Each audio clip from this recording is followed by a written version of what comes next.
Assalamualaikum warahmatullahi wabarakatuh.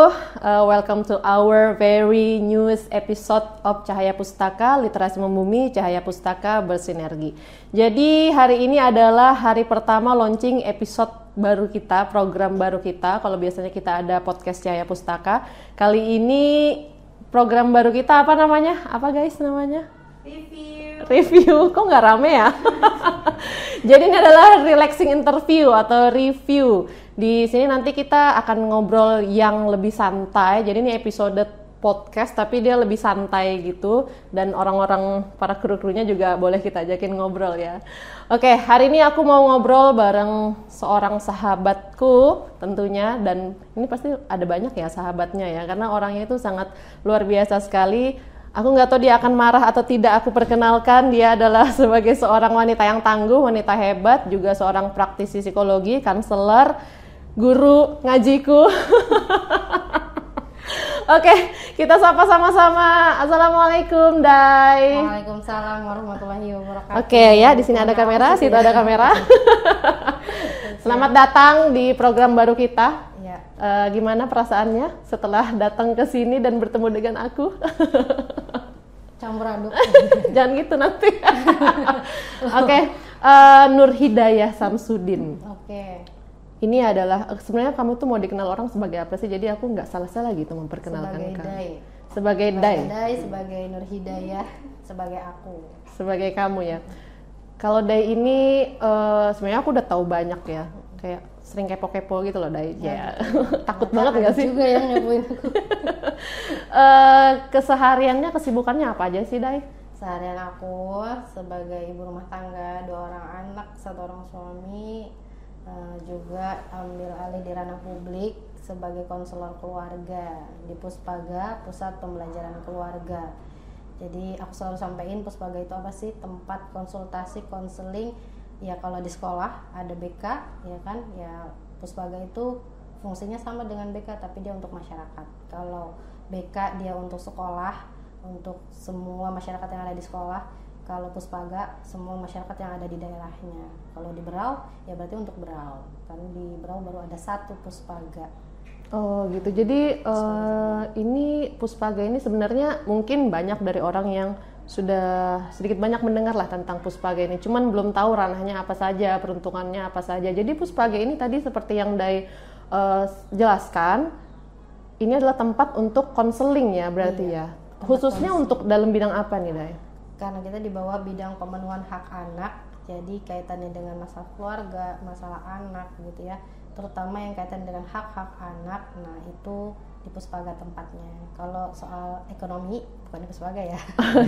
Soal kenaikan gaji guru jangan ke Puspaga ya. Jangan ke Puspaga. Ada korelasinya gitu kan? Ada korelasi antara ekonomi dan anak. Tesnya mungkin atau gimana. Nah, kalau bagaimana supaya meningkat atau kayaknya konsultasinya di bank.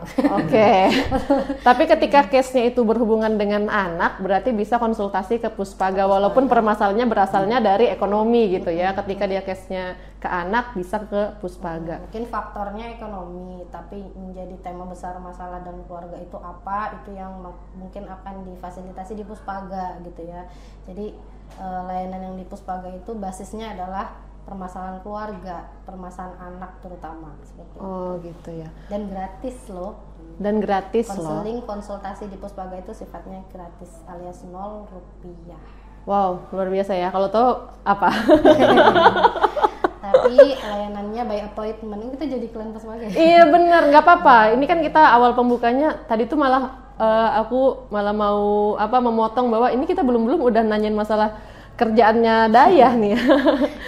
Terus gimana kalau misalnya nih ada masyarakat yang mungkin baru dengar dari sini nih informasi mengenai Puspaga, ketika mereka membutuhkan untuk ke Puspaga, entah apapun masalahnya atau di ranah-ranah yang tadi sudah disebutkan, itu kita bisa kemana sih Dai? Masyarakat tuh bisa kemana gitu? Bisa ke admin Puspaga. Jadi Puspaga itu kalau mau akses layanan Puspaga, chat aja adminnya, nanti akan dibuatkan jadwalnya. Nanti setelah chat itu ada formulir yang harus diisi gitu ya, KTP apa segala macam. Nanti akan dijadwalin kapan jadwalnya untuk konseling atau konsultasi di Puspaga. Oh gitu, berarti ya, bisa ke media sosial seperti itu ya? Cek aja di Instagramnya Puspaga, Brau. Puspaga Brau ya. Puspaga Brau. Nanti di situ ada kok dijelasin bagaimana kalau mau ambil layanan di Puspaga atau mau akses layanan di Puspaga seperti apa. Ada di sana lengkap. Puspaga ini kepanjangannya apa sih, Day? Pusat Pembelajaran Keluarga. Pusat Pembelajaran Keluarga. Jadi ternyata memang ada tempat seperti itu di Berau gitu loh. Maksudnya ada lembaga yang memang menangani hal-hal berkaitan tentang masalah-masalah dalam keluarga, khususnya tentang anak ya. Oke. Ini ranahnya pencegahan. Jadi Puspaga itu ranahnya pencegahan ya, bukan yang bentuknya kasus yang terlaporkan di kepolisian dan bukan korban yang mengalami KDRT, karena itu ada sendiri tempat layanannya untuk yang mengalami KDRT, kasus-kasus yang terlaporkan di kepolisian itu ada sendiri layanannya. Betul. Namanya UPT PPA, pendampingan pelayanan korban dan anak itu ada sendiri. Oh, memang ada sendiri ya. Kalau Puspaga tupoksi utamanya itu psikoedukasi, jadi sosialisasi, edukasi gitu ya, kemana-mana. Itu memang layanan primernya Puspaga justru malah layanan aktifnya itu sosialisasi. Ya, berarti bentuknya pencegahan ya. Konseling dan konsultasi hanya layanan sekunder di Puspaga. Jadi bentuk layanan pasifnya klien yang datang ke kantor. Tapi kalau layanan aktifnya kami yang ke masyarakat, ke sekolah, ke guru-guru dan sebagainya untuk edukasi. Itu kenapa Dayah ini sangat banyak terlihat di berbagai macam sosialisasi ya, karena memang ternyata memang di situ ranah pekerjaannya Dayah ya, lebih ke sosialisasi, pencegahan dan lain sebagainya. Mengingat banyaknya kegiatan aktivitas orang Day, yang mau dipertanyakan adalah waktu kecil kamu makan apa? Karena banyak sekali bidang yang kemudian ketika kamu mendalami satu bidang, tapi kemudian bidang itu mengantarkan kamu ke banyak tempat ya, dengan tentunya dengan kondisi dan kebutuhan yang berbeda-beda gitu. Sebenarnya konsentrasi keilmuan Day ini arahnya kemana gitu? Maksudnya mungkin bisa cerita sedikit, apakah ya tadi pasti banyak orang yang konsepsi apakah Day ini seorang psikolog ataukah seorang tapi aku gini sebelum masuk ke situ ya, aku tuh selalu kagum ketika Day itu selalu memperkenalkan diri sebagai saya seorang ibu rumah tangga seperti itu. Nah itu kayaknya perlu dikupas juga ya dalam sesi yang berbeda.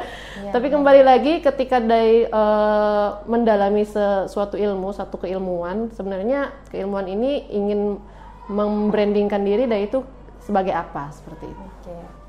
Nah karena pekerjaan aku di ranah publik juga yang tidak menutup kemungkinan aku juga punya ranah pribadi ya, keluarga katakan itu, yang dimana ranah publikku itu soal pekerjaan ngurusinnya keluarga, masa iya aku gak ngurusin keluargaku juga. Nah sehingga menjadi pengingat buat aku pribadi bahwa aku ada di ranah publik yang ngurusin keluarga, tapi aku juga punya keluarga gitu. Aku punya keluarga, aku punya anak juga, punya suami juga, yang itu juga bagian dari diriku gitu ya.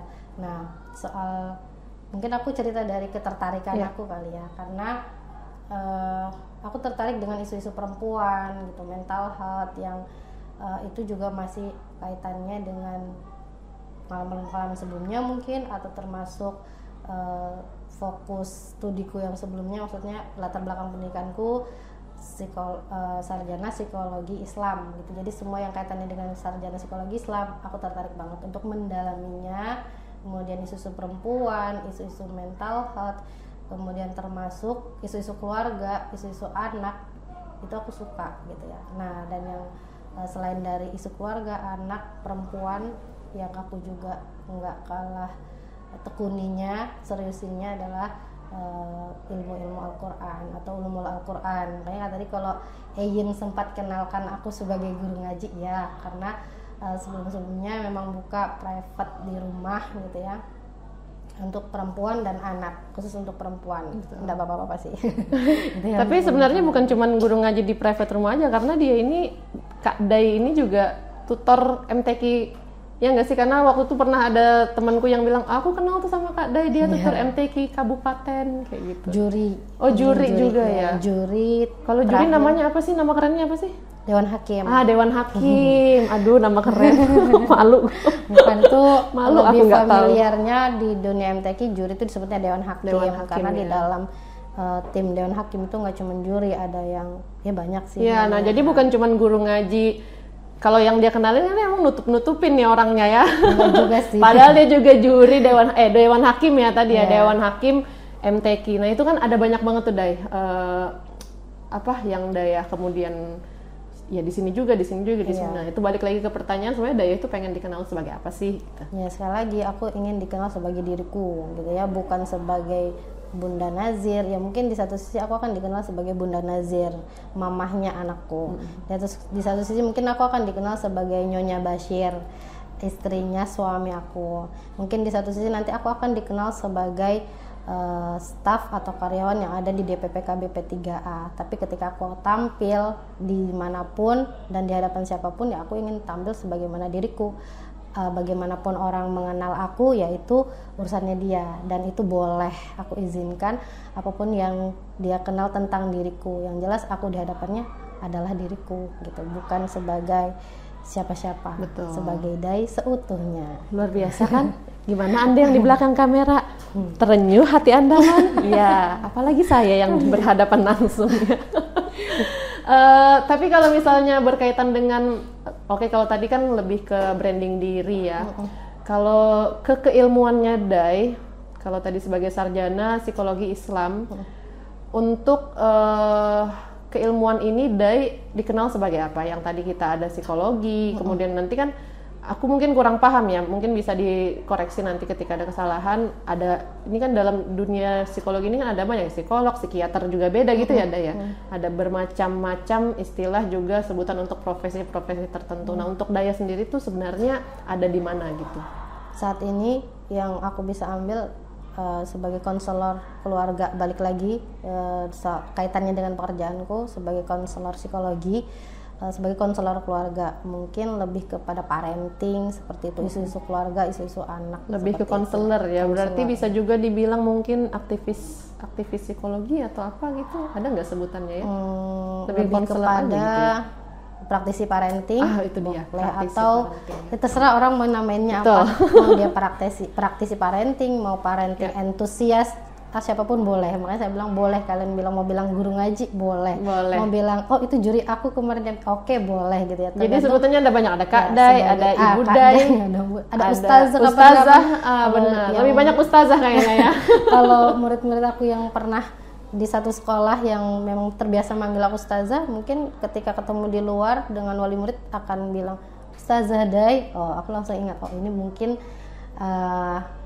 wali muridku waktu di sekolah itu gitu. Betul. Atau oh ini mungkin ibu-ibu yang ada di majelis taklim yang aku pernah ngisi di taklimnya gitu kan. Sudah ada slot-slotnya. Ya, jadi ketika dia manggil Bu Dai mungkin itu ya, ada atau tetanggaku. Kalau manggil Dai berarti aku. Itu, oh ini teman manjat pohon zaman kecil mungkin. Atau Jadi main malu. karet gitu kan. Nah, jadi Oke, berkaitan tadi dengan isu-isu yang memang Dai sukai ya, maksudnya concern di bidang itu, tadi ada sedikit menyinggung tentang isu perempuan. Isu perempuan ini kan luas ya Dai ya, kayak ada banyak sekali hal-hal yang memungkinkan perempuan untuk mengalami itu, menurutku itu dari ranah manapun. Balik lagi ke perempuan ini, sebenarnya kan ada sebuah kalimat yang pernah aku dengar bahwa perempuan itu jika tidak disibukkan dengan ilmu maka dia akan disibukkan dengan perasaan-perasaannya. Sebagai perempuan nih Dai, sebenarnya hal yang paling Daya ingin katakan ke perempuan-perempuan, entah yang bermasalah, entah yang akan menghadapi masalah, hal terpenting dalam yang harus kita ketahui sebagai perempuan dalam menjalani kehidupan tuh apa sih Dai? ya kita sadar posisi. Kita paham konteks, kita sadar posisi kita di mana, kita sadar peran kita di mana, maka itu akan membuat diri kita apa yang harus saya lakukan atau bagian mana yang harus saya kerjakan. Sebagai perempuan kita harus sadar posisi gitu ya. Dan Islam menempatkan posisi perempuan itu di tempat yang sangat-sangat mulia gitu ya. Sangat-sangat mulia. Aduh, ini kemana-mana gitu ya. Jadi ketidakberdayaan perempuan itu buat aku sesuatu yang jauh banget. Zaman dulu banget Islam sudah jauh-jauh menyampaikan bahwa perempuan-perempuan itu hebat gitu. Perempuan-perempuan punya kesempatan yang sama gitu ya, punya porsi yang bisa juga bersaing, atau bukan cuma bersaing, bekerja sama gitu ya, bahwa kita punya porsinya, punya bagiannya. Yang jelas kita sadar bisanya di mana, nggak bisanya di mana, itu sudah menjadi kekuatan tersendiri buat perempuan gitu. Jadi dia tahu bagian mana yang dia bisa handle, tapi di samping itu perempuan juga harus tahu bagian mana yang dia nggak bisa handle gitu. Oke. Berarti perempuan tuh memang harus sadar posisi bagian mana yang dia bisa atasi, bagian mana yang tidak bisa diatasi. Berarti kan itu ada kaitannya dengan perasaan dan emosi ya. Berarti perempuan ini kan didominasi, kalau kata orang banyak sih, dan yang saya rasakan juga ya sebagai perempuan, memang didominasi dengan perasaan ya. Kalau tadi menyangkut soal menghandle, bisa yang mana yang bisa dihandle, yang mana yang tidak bisa dihandle. Kemudian berarti sebegitu pentingnya ya Day, untuk perempuan bisa yang namanya menghandle perasaan atau menghandle emosi gitu. Iya. Kalau menurut Dayah gimana masalah perempuan dan kemampuan soal mengorganisasi emosi itu? Iya. Jadi dikatakan bahwa perempuan itu lebih ke menggunakan emosinya gitu ya, otak emosinya. Jadi bukan berarti perempuan nggak pernah mikir, perempuan nggak punya otak kognisi gitu ya. Nah, penelitian tentang perempuan lebih banyak perasaan dan sebagainya, oke, kita nggak bahas tentang itu dulu ya. Kalau berbicara penelitian kita harus ada datanya. Betul. Gitu. Yang jelas secara umum orang terlanjur berpikir bahwa perempuan itu lebih ke perasaan. Betul. Dan itu disepakati stigmanya ya, seperti itu ya. Ya oke, kita terima mungkin bagian yang itu, yang tidak terimanya ketika kemudian laki-laki nggak punya perasaan. Nah itu nggak benar ya. Bukan berarti karena perempuan itu lebih menggunakan banyak perasaan kemudian laki-laki nggak boleh nangis, laki-laki nggak berperasaan, nggak benar. Cuman bentuk mengekspresikan perasaannya aja yang berbeda. Nah sehingga perempuan-perempuan yang dikatakan lebih banyak menggunakan emosinya itu bisa kok dikelola. Betul. Diregulasi ya. Perasaan itu kalau di psikologi kita sebutnya regulasi emosi. Jadi emosi itu nggak bisa ditahan, emosi itu nggak bisa ditahan, emosi itu nggak bisa dihilangkan, nggak bisa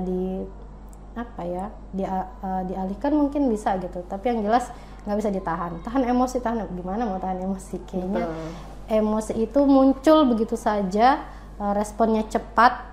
Nah, tapi kabar baiknya emosi itu seketika.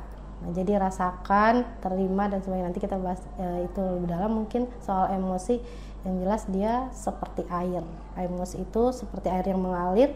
Kalau dia nggak dialirin, dia akan cari cara bagaimana untuk ini kemudian teralirkan. Kayak selang tuh ditutup, pumpet ya. Tapi kalau ada bocor dikit aja dia akan mudah kemana-mana airnya gitu. Atau seperti mau pup. Jadi emosi itu juga ada yang namanya sampah-sampah emosi atau sampah-sampah perasaan. Nah kalau kita pup aja, ini agak jorok ya bahasanya. Karena kayaknya paling gampang banget kalau sudah aku analogikan dengan pup. Jadi kalau kita mau pup itu kan sampah ya, sampah-sampah makanan yang ada di tubuh kita, sampah fisik. Itu kalau kita nggak keluarin gimana rasanya? Sehari, 2 hari, enak nggak? Kira-kira perasaannya. Emosi juga seperti itu, ketika tidak dikeluarin, dia akan menjadi sinyal juga buat tubuh kita, buat perasaan kita. Gimana yang suka nahan pup? Nah, itu harus dikeluarin, dan kita kalau ngeluarin pup kan juga ada tempatnya, ada waktunya, ada cara-caranya, nggak ujuk-ujuk langsung dikeluarin gitu aja. Nah itu bahayanya kalau emosi itu nggak disadari, takutnya entah dia diabaikan, entah dia bentuknya mungkin akan keluar, kita nggak tahu kapan waktunya, kayak bom waktu gitu loh. Nah itu yang kita perlu tahu, regulasi emosi atau perlu tahu mengelola emosi. Sekali lagi, emosi nggak bisa ditahan. Semakin orang menahan emosi, semakin kelihatan perilakunya kemana-mana. Karena nggak bisa ditahan. Yang kelihatan justru gelisah dan sebagainya. Itu salah satu reaksi kenapa emosi itu tidak diregulasi gitu. Betul. Mungkin ketika diajak ngobrol tiba-tiba nangis gitu ya. Bisa jadi, atau kena tema yang sama atau keingat hal yang sama, emosinya muncul lagi. Betul. Gitu ketika tidak diregulasi. Nangis itu bentuk perilisan emosi enggak? Ya, menangis itu apakah bentuk perilisan emosi atau malah Tergantung. menambah? tergantung di saat yang bagaimana. Ada yang bisa jadi menangis bentuk ekspresi emosi. Tapi kalau tipikalnya orang memang kalau dia setelah menangis dia merasa merasa lebih baik, dan ketika dengan tema yang sama makin lama makin B aja. Betul. Jadi kan ada kejadian tuh, kemudian ada emosinya, kemudian dia nangis dan sebagainya. Kalau itu kemudian nanti makin lama dengan kejadian yang sama sudah nggak nangis lagi, bisa jadi menangis adalah bagian dari regulasi emosinya dia gitu. Tapi kalau ternyata menangis hanya bentuk bagian dari ekspresi, bisa jadi regulasi emosinya dia atau cara mengalirkan emosinya dia bukan dengan menangis, mungkin dengan bersih-bersih rumah seharian. Betul. Ada juga yang Iya begitu. sih, emang ada ya Atau orang yang ada seperti itu ya. Dia dengan cara macam-macam ya, macam-macam untuk regulasi. Oke, pukul samsak dan sebagainya. Macam-macam rilisnya. Betul. Kalau tadi kita ngomongin masalah emosi ya, dan tadi juga ada Daya bilang kita perlu meregulasi emosi ataupun perasaan. Sebenarnya emosi dan perasaan itu adalah hal yang sama atau memang ada perbedaan di antara keduanya nih, Daya? Jadi emosi itu kan sesuatu yang netral. Nah, yang bisa dinamai adalah efeknya di kita. Apakah emosi itu memberikan efek perasaan nyaman atau tidak nyaman di tubuh kita, itu yang bisa dinamai. Jadi emosi itu sifatnya netral, nggak ada yang emosi negatif, nggak ada emosi positif. Yang negatif positif itu perasaannya nyaman tidak nyaman. Yang nyaman kita bilang emosi positif, padahal yang benar itu adalah perasaan positif mungkin atau perasaan nyaman. Kenapa saya bilang netral? Emosi itu sifatnya memang harus ada gitu, yang kayak satu perangkat yang Allah instalkan ke manusia untuk kemudian merespon suatu kejadian yang ada di sekitarnya. Itu emosi. Jadi misalnya lagi yang gak usah berat-berat, takut juga Ya, jangan berat-berat. yang emosi ya. Nanti aku yang emosi. diganggu. Seorang anak diganggu gitu, atau bayin diganggu. Kira-kira kalau diganggu gimana perasaannya? Kalau diganggu kesel, marah gitu ya. Kalau diganggu marah, kesel, itu udah emosi yang paling tepat yang harusnya hadir, yang harusnya dirasakan. Ada orang diganggu malah bahagia, seneng gitu ya. Seneng. Kira-kira normal nggak tuh? Mungkin karena aku nggak tahu takaran normal seperti apa ya. Mungkin karena aku nggak tahu, jadi ketika ada hal yang tidak sama dengan aku, mungkin aku katakan itu berarti nggak sama nih sama aku kayak gitu. Kalau aku kan diganggu nggak senang. Tapi umumnya orang ketika diganggu, orang diganggu kesel ya, harusnya marah, ya. nggak terima dong. Betul. Nah, itu perasaan yang paling normal muncul. Ketika ada orang diganggu justru malah berbahagia, happy gitu ya. Maka ada apa nih gitu ya. Justru itu nggak normal dong. Jadi itulah kenapa kemudian emosi itu nggak bisa dinilai benar salah, nggak bisa dinilai positif negatif. Betul. Nah, yang bisa dinilai positif negatif adalah respon terhadap emosi itu. Kita marah, kemudian kita caci maki, misalnya tiba-tiba nonjok, itu yang negatif. Misalnya marah terus bilang, kenapa kamu bisa kayak gitu? Saya nggak suka kamu kayak gitu. Nah, itu respon emosinya masih terkontrol. Betul. Respon emosinya masih ranahnya itu aman lah gitu. Nah, kalau misalnya tiba-tiba gangguannya segini, kok respon emosinya segini besarnya, nah ini kan nggak sesuai gitu. Cuman diomongin tapi kok respon emosinya lebih dari yang diomongin gitu, atau masa cuman kayak gitu aja. Nah, ini ada apa gitu. Betul. Rasanya rasanya itu nggak bisa ngobrol secara singkat ya kalau masalah emosi-emosi kayak gini ya. Kadang-kadang tuh karena emosi ini kan kemudian menjadi bagian dari keseharian kita, apalagi sekarang dikit-dikit bikin emosi aja pasti ada deh di sekitar kita itu ya. Tapi karena memang waktu kita terbatas, ada pertanyaan terakhir nih, terserah deh mau di-cut atau enggak. Di-cut enggak nih? Pertanyaan terakhirku adalah, Day, ketika dikatakan bahwa perempuan itu lebih banyak menggunakan perasaan daripada logika ya. Itu sebenarnya hal yang baik atau enggak sih, Day? Gitu loh. Kadang-kadang kan perempuan ini kadang suka nangis, suka mengekspresikan emosinya tadi ya, merilis emosinya itu kadang suka nangis, kadang suka apa. ada orang yang bilang gitu aja nangis, atau ada orang yang bilang ya nggak apa-apa kamu nangis aja, itu sebagai rilis atau seperti itu. Sebenarnya anggapan tentang perempuan yang lebih banyak menggunakan perasaannya itu baik nggak sih buat perempuan, ataukah sebaliknya bahwa perempuan itu ya harusnya sama aja kayak yang lain, kamu tuh harus logika gitu terus gitu, seakan-akan bahwa perempuan ini salah gitu ketika dia banyak perasaan seperti itu. Kalau menurut Day gimana? Apakah benar kalimat perempuan banyak perasaan itu lebay? Kamu tuh harusnya lebih banyak logika gitu, atau seperti apa Day menurut Day? Ya, kalau dikatakan perempuan lebih banyak menggunakan perasaan, bisa jadi iya gitu ya. Bisa jadi iya. Dikatakan juga bahwa perempuan itu kurang akal. Ada masanya perempuan memang kurang akal. Dalam Islam ada masa haid yang itu membuat kita secara hormon juga berantakan dan sebagainya gitu kan, dan itu mempengaruhi emosi, mempengaruhi mood, perasaan. Nah, sehingga yang saya mau sampaikan adalah jangan sampai karena dikatakan bahwa perempuan banyak menggunakan otak emosinya sehingga otak kognisinya itu nggak ada, atau kita dianggapnya karena kurang akal gitu ya, sehingga kita jadi nganggap itu jadi kayak kita berlindung dari kalimat yang kan karena perempuan kan lebih ke perasaan, ngerti dong gitu. Mungkin di satu sisi kita akan seperti itu, ada di posisi yang ngertiin dong, tapi nggak selalu kemudian kita ada di posisi yang harus di ngertiin juga. Bukan berarti kita juga nggak bisa ngertiin gitu ya orang lain, atau katakanlah laki-laki gitu ya, sama. Jadi maksud aku jangan sampai karena stigma tadi, bukan stigma ya, atau apalah itulah anggapan mungkin ya, yang kesepakatan umum bahwa dikatakan perempuan itu lebih menggunakan perasaan. Ada baiknya, bisa jadi itu dibutuhkan dalam hal pengasuhan misalnya 0-8 tahun usia anak itu lebih banyak didekatkannya pada ibunya. Jadi para ayah nggak usah iri, emang 0-8 tahun itu masa-masanya anak-anak itu lebih dekat ke ibunya secara dari awal banget, bahkan dari konsepsi punya anak, kemudian lahiran dan sebagainya, ibu atau para istri itu punya porsi yang lebih lama dibandingkan para ayah.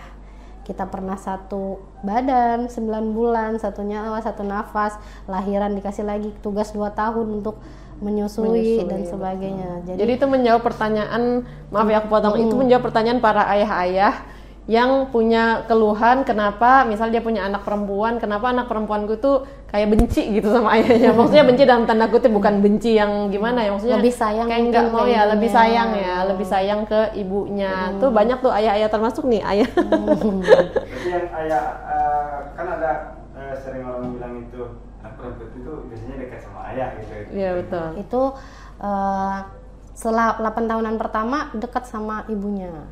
Laki-laki maupun perempuan.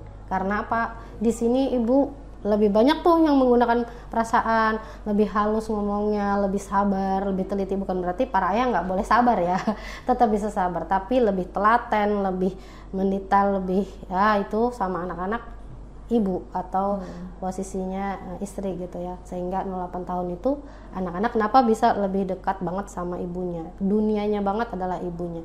Tapi nanti 8-14an, saya lupa tuh, pokoknya 8an ke atas itu boleh selang-seling, yang laki-laki dekat ke ibunya, perempuan dekat dengan ayahnya, boleh selang-seling. Jadi kalau tadi 0-8 itu lebih dekat ke ibu, ayah mundur dulu selangkah, memang ini porsinya lebih banyak, tapi ayah tetap dibutuhin para ibu untuk supportnya, misal bantuin handle anak dan itu tetap dibutuhin. Bukan berarti setelah ini kemudian tuh kan 0-8 pokoknya gitu. Kerjaan lo gitu.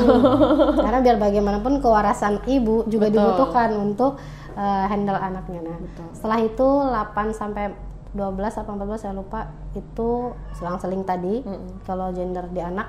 Nanti setelahnya yang dekat dengan usia balik 14 atau 12 ke atas, mungkin kalau 14 udah telat deh, 12 ke atas atau 10-an ke atas itu dekat sesuai gender. Anak laki-laki dekat dengan ayah, anak perempuan dekat dengan ibunya. Untuk apa? Untuk persiapan prabalik. Prabalik, anak-anak harus dapatkan pendidikannya dari orang tuanya, sebisa mungkin dari orang tua. Terus kalau orang tua nggak punya ilmunya gimana dong?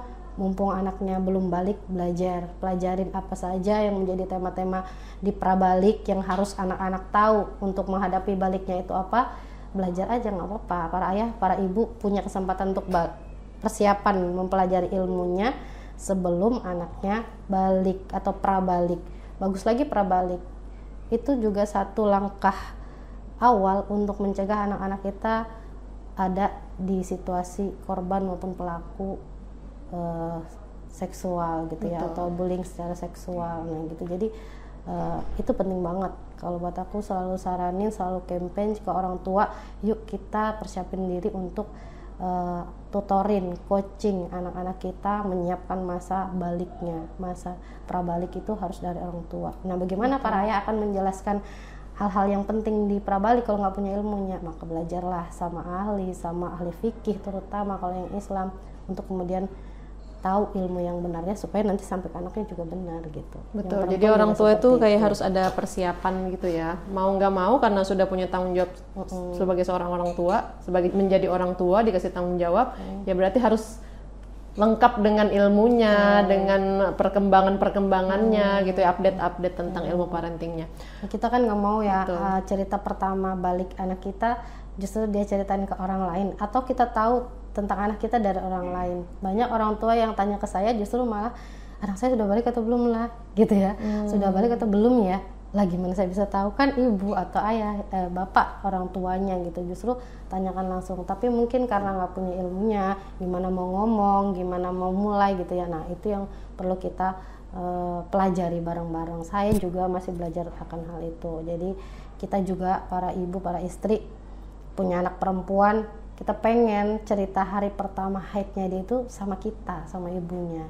Kita nggak pengen dia takut mungkin, atau nggak mau menceritakan atau sembunyi, atau dia belajar di YouTube atau nah khawatirnya dalam proses belajarnya yang tidak dengan orang tua ada hal yang salah, ada persepsi-persepsi yang salah, atau mungkin ada orang-orang jahat yang menyelipkan lewat media-media yang tidak bisa dipertanggungjawabkan misalnya. Betul, karena memang bagi beberapa orang tua masalah tentang seksual dan lain sebagainya ini emang pendidikan ada yang tabu, ya kan?